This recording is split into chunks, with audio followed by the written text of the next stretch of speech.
April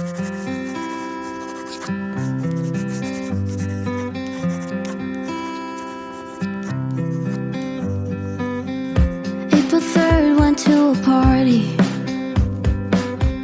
Came home crying about Anthony and Carly. But don't worry, she said sorry, 'cause nothing matters in middle school. 22nd of October, Jackson showed up at my house. I said it's over.